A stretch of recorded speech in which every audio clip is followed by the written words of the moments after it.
You're listening to the Renegade Blitz. Follow us on Twitter at Renegade Blitz, at rblitzpod, and at Blitz Videos. And subscribe to our podcast on your favorite podcast app. Hello, it's the Renegade Blitz. We're back with it after these final two preseason games. The Steelers looking very impressive in each, shutting out their opponents in both of the first halves on the way to victories in those final two games against Buffalo and Atlanta.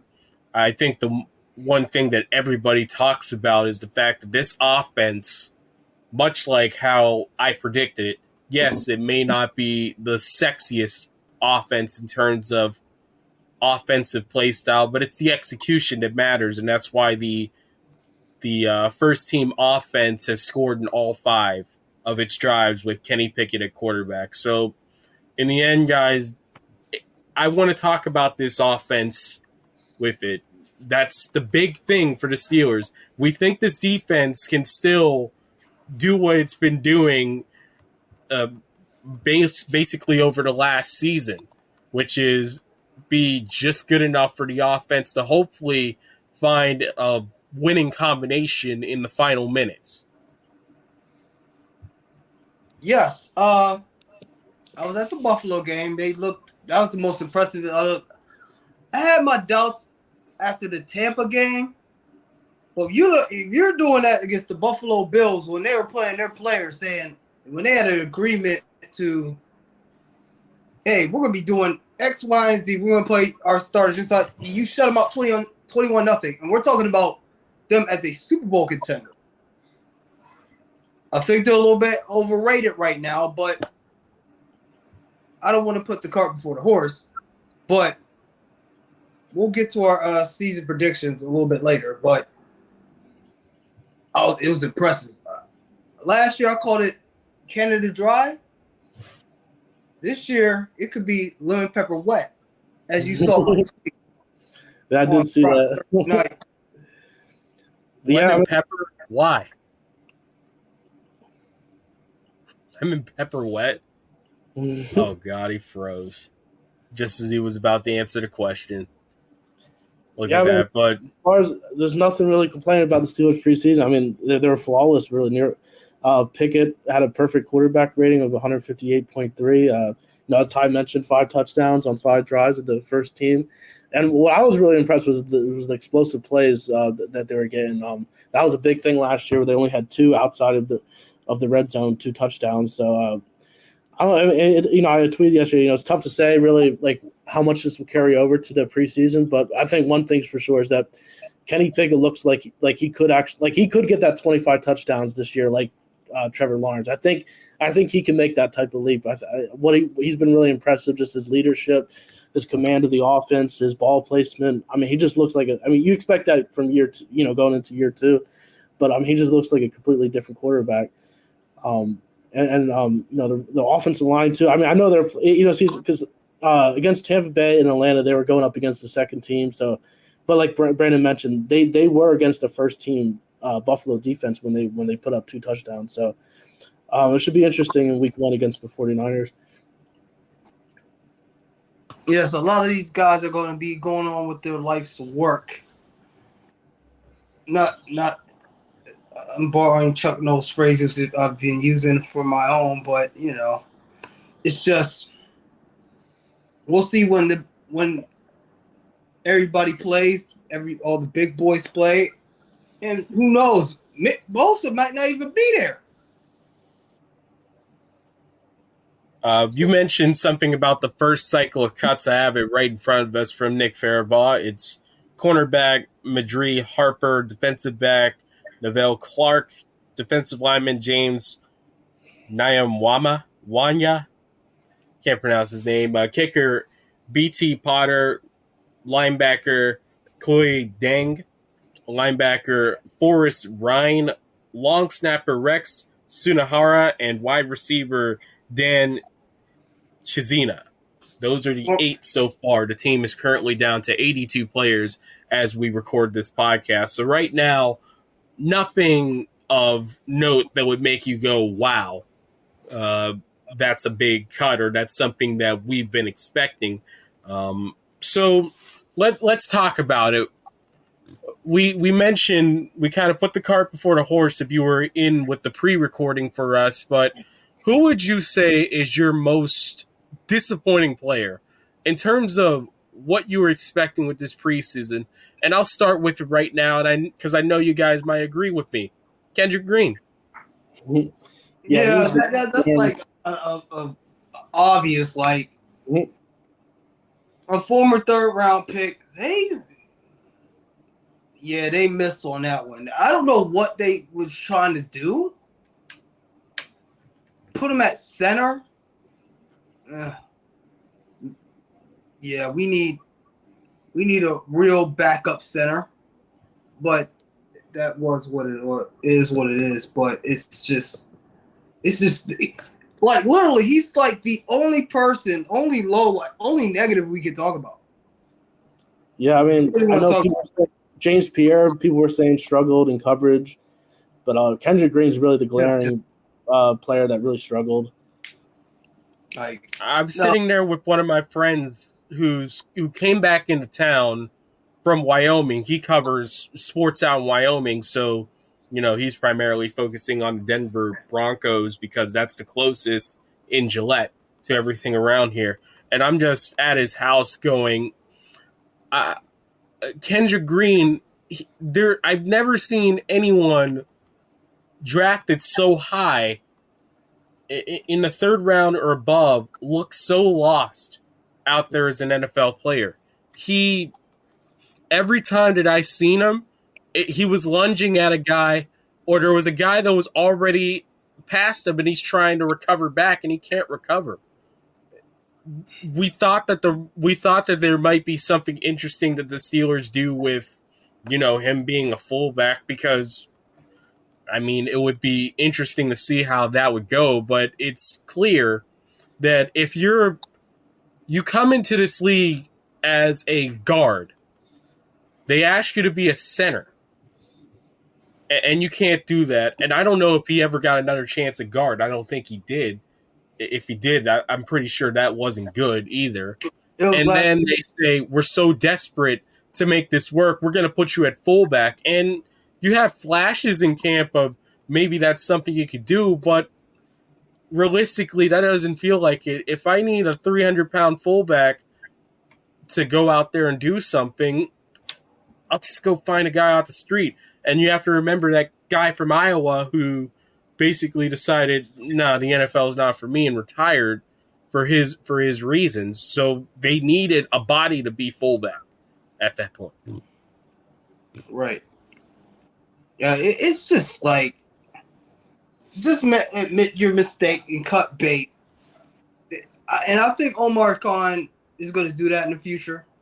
Because Colbert in the last years with certain draft picks held on a little bit too longer than they needed to, just for his pride and ego. You know what I mean? Like, it's time to like move on with certain guys. Like, I'm not saying Kendrick Green's probably a good guy, not a cancer, tries hard, but he ain't it. And I actually don't even like. I actually would trade Dotson. That should be on the table too, to try to get. You can find a backup guard on the street, another backup guard on the street that'll fit the culture. Because I'm like, I think he's one of the last ones, if you know what I mean. Like the Claypools and your boy, the last of the hostages that we've been having here. That could completely cleanse out the locker room, because I didn't like his energy when they brought these other guys in. They said, you got to compete with something. You've been starting the past 2 years. You know what I mean? Yeah, he was kind of defeated. He was like, Sam Marlowe got the big deal. And he's like, he's basically the starter, but just it was kind of, it's rare to hear someone, be so defeated after, he still got to compete and everything, for a roster, even though you're a backup. So I think that's really why people think. And then you have the comments with Broderick Jones saying that, that he might not start at all this year, which could be the case, but it's kind of like not his place to really, say that in the media and everything. But you know who I have been impressed with? Dan Moore. Yeah, he's looked good. Yeah, He looked real good. He did not. I'm not gonna. Yeah, he did not complain. He did not say not one mumbling word about anything when Broderick Jones got dropped. He said, "Look, I'm gonna bust my hump and do what I need to do to try to compete." And he's taking snaps at left side on the left side. And you know what? Thinking about it, what do you think about that? Would you be cool with the eventually if he goes on the right side and Broderick on the left? I think it could be a possibility. I mean, I know Matt Canada today said that we have 3 tackles competing for spots, so it's kind of like gave the idea that there could be a possibility where they'll have Broderick Jones at left and then Dan Moore at right, and then I guess Troops would be like a swing tackle. But I think that it's interesting that they have options though. It's a good thing that they have that, and to say about that, I give credit to Moore because, again, like you guys said, he basically said, all right, this is my wake-up call here. And he came into it with the right mindset because worst comes to worst, say he's a hard luck cut. Someone's going to look at that tape and his attitude and give him a chance somewhere. There's been 4th-round linemen that have gotten chances elsewhere because of good attitude, and much like how you say about Dotson, if they sign a guy in my spot, you have one thing and one thing only. You have to go out there and compete. You have to have a little bit of Michael Jordan. I took it personally, and not just sit there and cry about it. Yeah, and I know. I've been critical of Dan. He struggled last year with penalties and giving up sacks. He does well against Myles Garrett for some reason, but he's transformed his body. He's lost some weight. He's added some more muscle, and he's responded really well to Broderick Jones going in the 1st round. It's a shame for Kendrick Green because he was a guy that I hyped up whenever he got drafted here because he's a Q. He's got the brand on his arm. I thought he was going to be another line of hard score. Time out.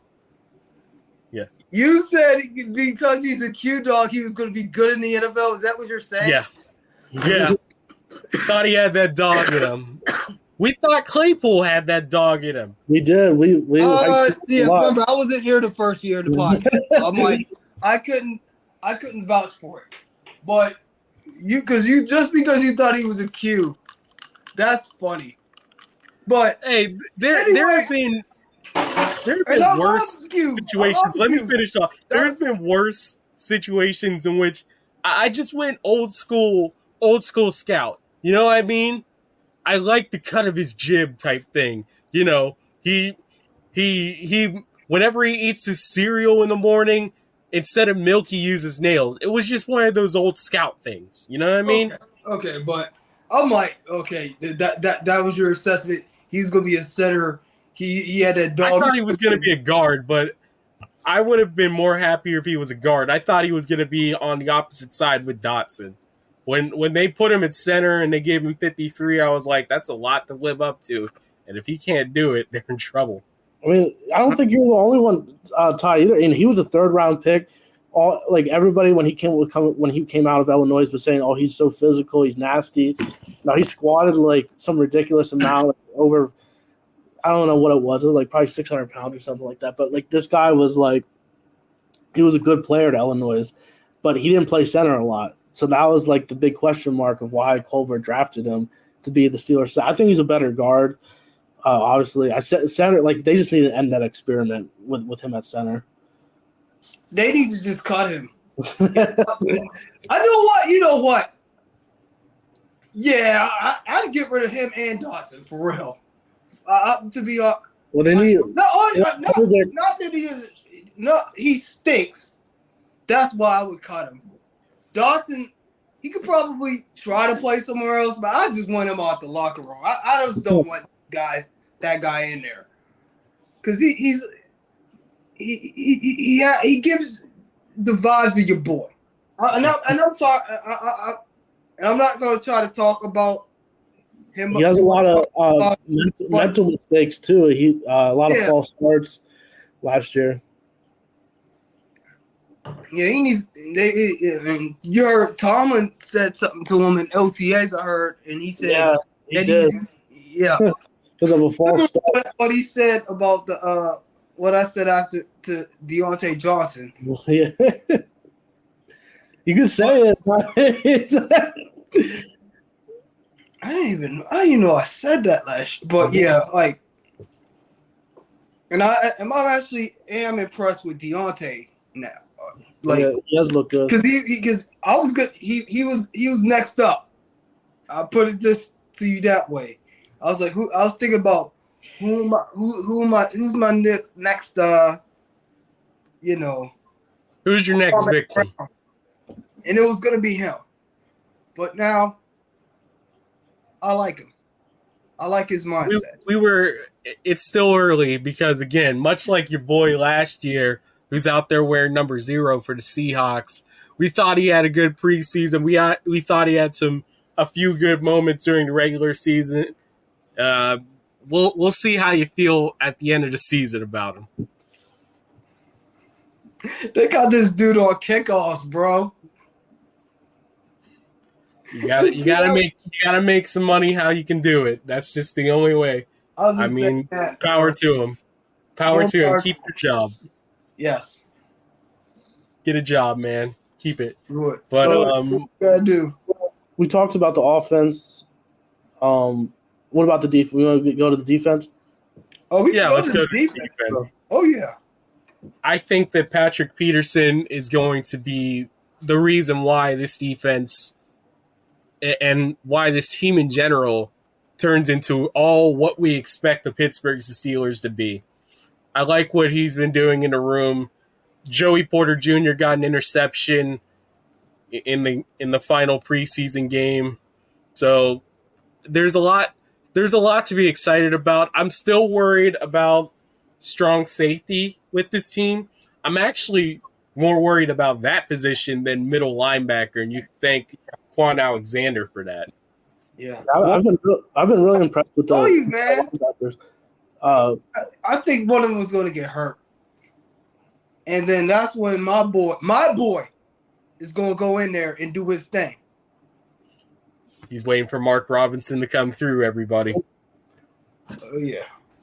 Yeah, Landon Roberts has looked good, too. I like him, too. You see, we actually have middle linebackers that can actually tackle and diagnose plays. And that's capable of wearing a green dot and not screwing it up. We did not have that the past 4 years. Like, seriously, I mean, like, the best move of the offseason wasn't getting Saul Malu, wasn't getting the 2 middle linebackers, wasn't getting Neal, wasn't getting Patrick Peterson, wasn't getting trading up for Broderick Jones. It wasn't getting getting Joey Porter Jr. in the second round. The best move that they made was watching number 55 walk out that locker room in that door. They didn't have to do a daggone thing else. They could have just made. He just needed to go. He had to go.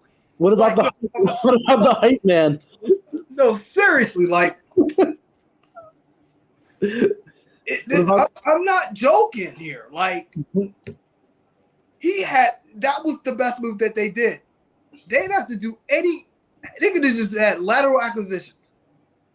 That is a cancer that had to go. And I'm sorry I had to go through this again, Ty. We do this every podcast. Sometimes we just hype you up. Your trigger word is Bush, and it's much like a post 2008 presidential election. Anytime you hear the word Bush, people get triggered. But that's just how it is with you. Oh my goodness! I mean, he was bad. He was bad after a while. Literally, as I would say, the reporter of the three in that locker room,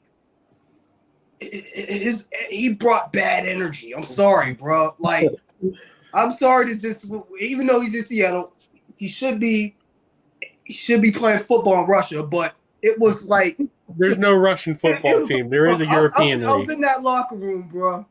I was in the locker room after during some of these games and stuff. I would know a little bit more. I'm not trying to sound arrogant or nothing, but it was just like that, bro. Like, did you ever talk to him? Did you ever ask him? Did you ever ask him a question? No, because he's not worth it. All right. Would have been an interesting. It would have been the resistible force versus the immovable object, I guess, if that would have ever came down as a opportunity for a question and answer. But yeah, that's just another thing about this team. So now let's move on to I guess the next thing, which is what is the prediction for the season with the Steelers? Now that we've seen this team go through the preseason and its top line offense looking very well, and more importantly, the top line defense and most of the players that would be a part of that depth looking very good itself. So we've been in and around when it comes to it that 8-9, 9-8 with a run out to 10-7. 12-5. Wow, 12-5. That's like back in the old days of the, or like 12 ago with the Steelers. Oh, you man. I think it's gonna be 12-5, and they'll win a playoff game. You know what? They'll be in the Steelers are going to be in the AFC Championship game against the Chiefs. Wow, that's bold. How about that? I said that means Matt Campbell's gonna be doing pretty good then, I guess. Lemon pepper wet offense, Bert. But all this is saying, if they fall short of expectations, I will roast them at every opportunity. So therefore, don't take that with a grain of salt. But Can we not call it lemon pepper wet though? Canada Dry with lemonade. Christmas Canada Dry, it's multitude of flavors. You got the raspberry. Like dry. Canada Dry is the opposite that they ran. Lemon pepper wet is they scoring touchdowns. Dry is the opposite of wet.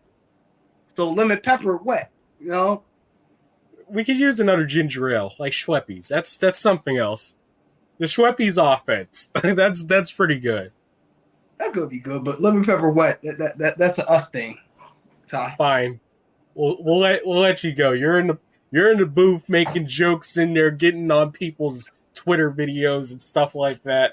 So we'll defer to you when it comes to that stuff. But I'm gonna say I'm gonna have a slightly less optimistic point of view. Brandon's saying 12-5. I'm gonna say 11-6. But I do think that 11-6 is something that gets them into the playoffs. And I say that they make it out of the wild card round. I think that would be a pretty good start for this team. I don't know if they'll make it out of the divisional, depending on who it is. Yeah, that's what I meant. If they run into what I'm saying is this. I say 12-5. I think the Bengals are going to go 13 because I don't know about Joe Burrow's health right now to start the season. So they have a favorable schedule, and also it's just I think they'll win the division. Bengals get a wild card, so that will say 2-3. I say 3 or 2. I mean who outright right? I'm like. I would say they'll lose to the Chiefs in the AFC Championship game. Obviously, I'll pick them who's there. But I don't know if they match up well against two teams that I think they don't match up real well against right now is Kansas City and Jacksonville. Because I think that Jacksonville is on the way up just like the Steelers. So if they play Jacksonville, if they play the Bills, I think they beat them. If they play the Jets, I think they beat them. And if they play all those other teams, I think they beat them in the playoffs. But those two teams, I don't think they don't match well because, Jacksonville has a better track record in Heinz Field than actually the Steelers. Than New England. Yeah, Jacksonville has come up into Acrisure Stadium, Heinz Field, and taken the Steelers' lunch money plenty of times before. I think outside of the Super Bowl in Dallas, Aaron Rodgers actually has a losing record against the Steelers. He probably does. Yeah, let's think of it like this. There was a Packers game in Heinz Field that the Steelers won. It was after those years, or maybe before that. I know that there was at least 2 games in which they did beat the Packers, but then again, if I recall, there was one Packers game he didn't play. Either game. I actually remember that. I don't think he played in either game. He played in one. He didn't play in the most recent one. I know that. It was Brett Hundley from UCLA. Yeah, no, hold up. Was Matt Flynn there? The first 2 years, he played. They played in because they play every 4 years. Except, but they'll play this year because of the 17th game, and it just met. Rodgers didn't get to play because he was hurt that 1 year in 2013, and it was Matt Flynn that played. And then the other game was up. But the most recent game, that was the Ben and Aaron Rodgers, and I asked that question that got edited off the air to you guys. You probably remember the question, but I like Ben. You're an awesome father. Shout out to the Quaker Quaker Valley Little League team. Little League team. The youth football team. That's where Ben's starting off his coaching chops, and I'm like, of all places, Quaker Valley. I'm like, I thought he would have been doing it somewhere in like Georgia or something like that. Ben lives here, man. Ben loves it here. Like you know what? I think he could actually be a coach one day, a head coach in the NFL. Nah, I don't think he'll go that hard. I think I could see him being a high school coach like Phillip Rivers somewhere, but I think that's about as high as he goes. Maybe some like junior college or like an NCAA D3 team that's looking to make a bang somewhere. But yeah. You gotta remember that the Division I in the NFL, like it's a ton of work, and he has a family. I think he wants to be around his fit, so like high school probably fits best. Yeah, you'll actually know. I'll tell you this right now: Division III coaches have it pretty good. Oh yeah, Division III NAIA football coaches, they're like on the same level. D2, he could probably maybe I'll amend that a little bit, saying like D2 in the right situation. Yeah. Like they got recruit and all that stuff. Man, Ben D3 kind of stays in an area. Oh yeah, Ben can recruit himself. Like he could like, hey, I'm Ben. I'm Ben. Come here. Come play for me. Come play for Hall of Fame quarterback. As far as the Steelers record, the AFC is so. Even look at the AFC North. You got the Ravens, Browns, Bengals. You got the Jets in the AFC East, Bills, Dolphins, Chiefs, Chargers. So there's a lot of good teams. Jacksonville. They'll probably. They're the only team probably in the AFC South that I see and doing anything. But I'm gonna go with the Steelers. I don't say 10-7.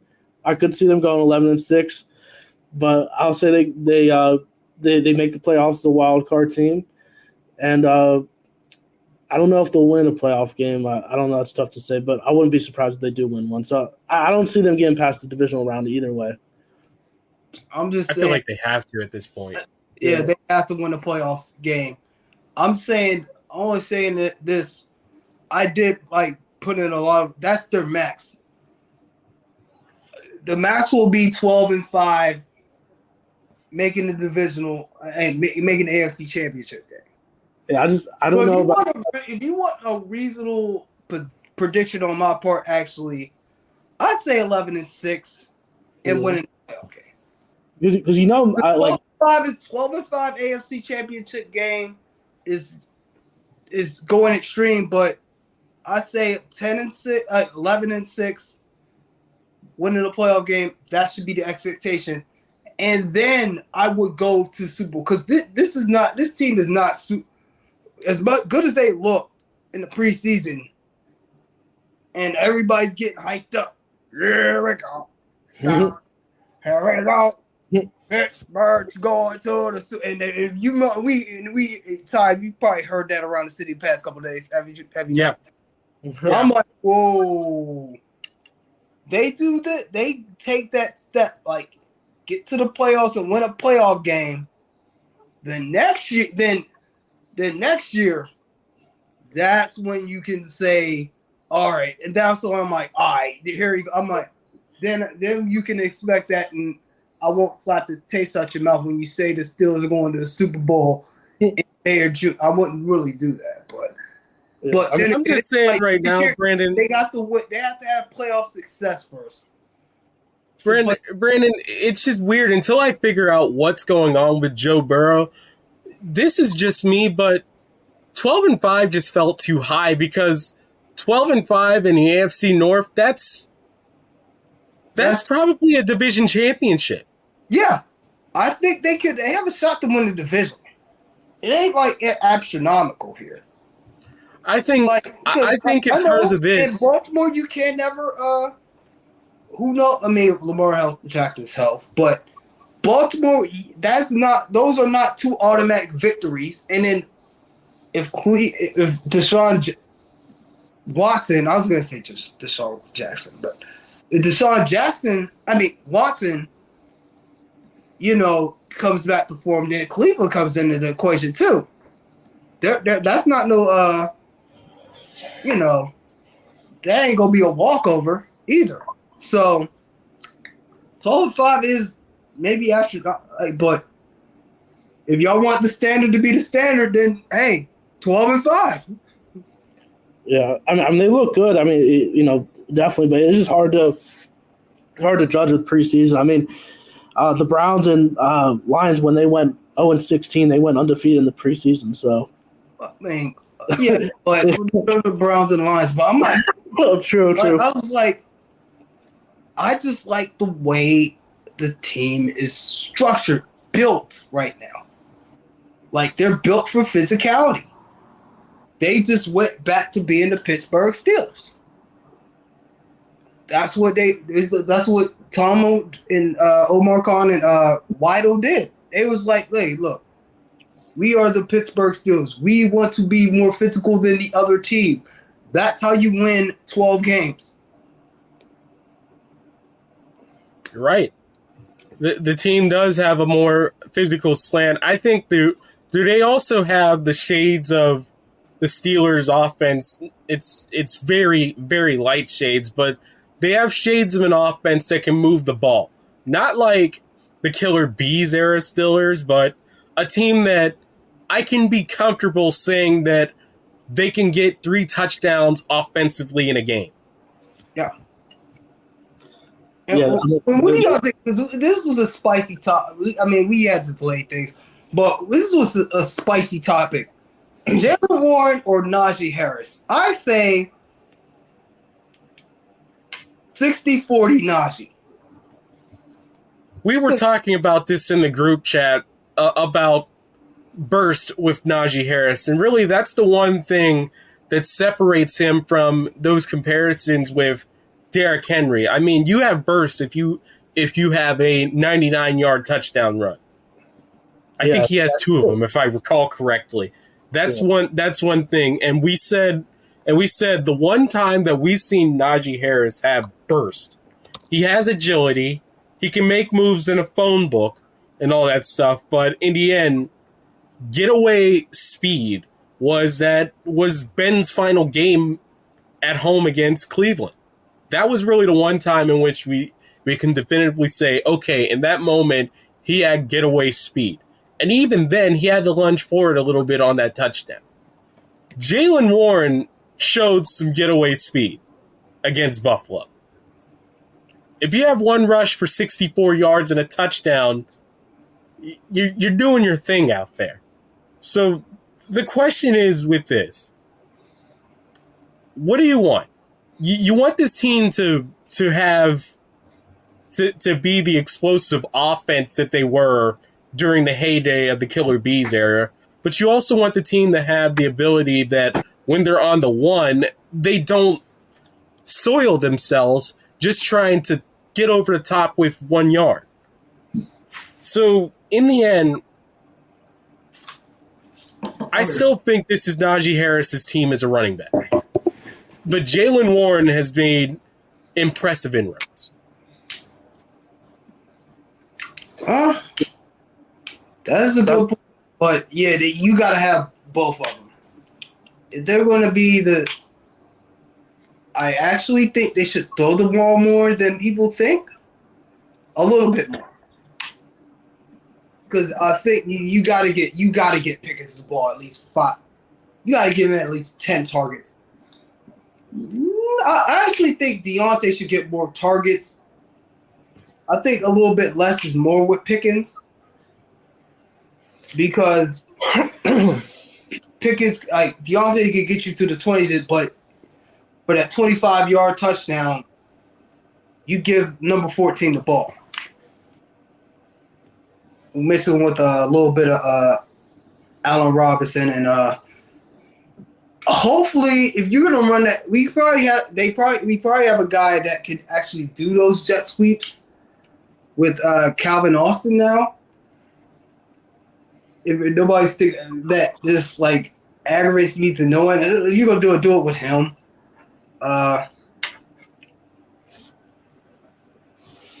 It goes to your fastest receiver whenever you do those jet sweeps. It's not Chase Claypool, 6'4", 215 coming around the corner. It should be one of your faster players out there trying to get those, because when you put the ball in the wide receiver's hand as a running back, it shouldn't be trying to bowl people over. And that's the problem with a lot of the Steelers' offense at that point.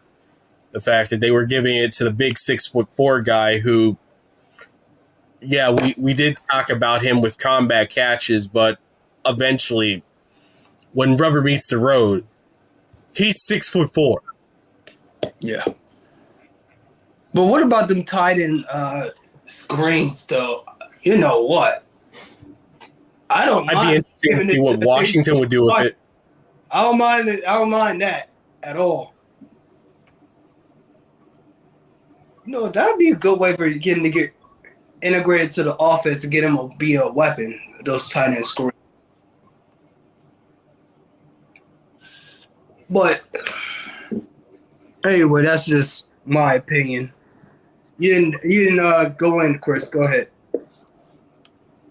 Yeah, I mean, I think like you mentioned the jet sweep. You want to give it to your fast guys, and Calvin Austin's looked good. He's looked really good as a punt returner. Also, I've been really impressed by that. But yeah, they need to get explosive. That Najee Harris's longest run of his career was 37 yards, but this is by far the best offensive line that he's played behind.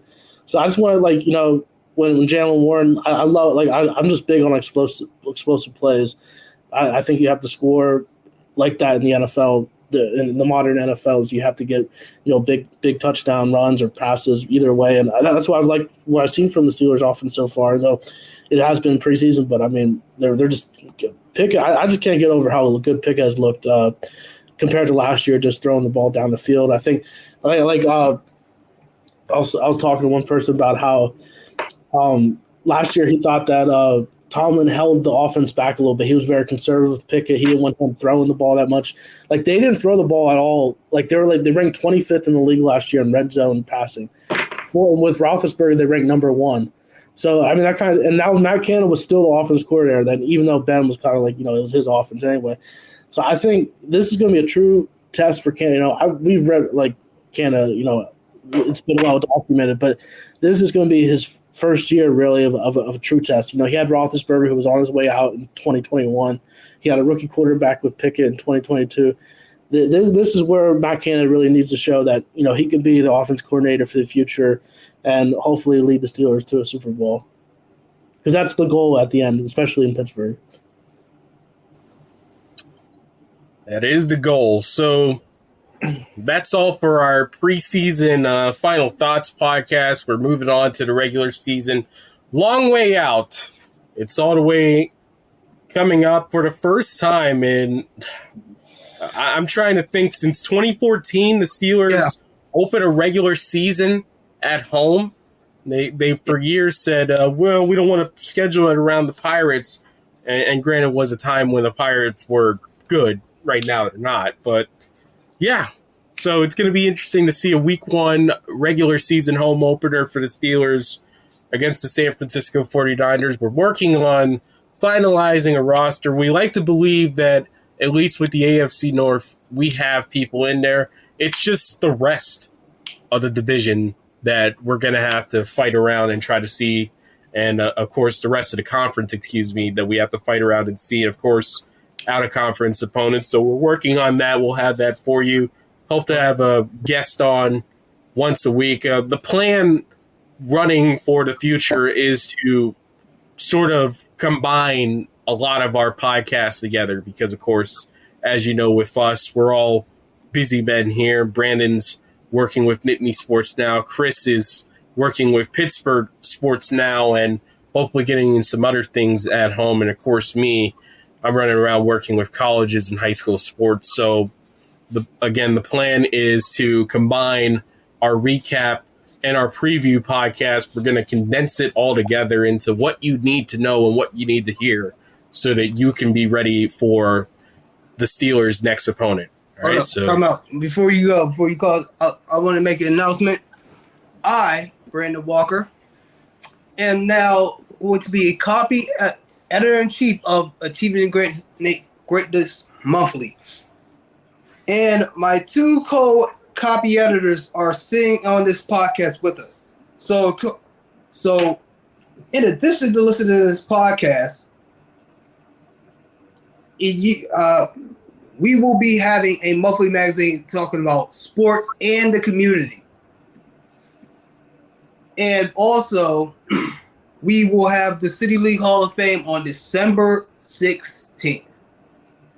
Mark that on your calendars. If you have anyone that is worthy of the City League Hall of Fame induction, tweet myself at BWalkerTheDawn,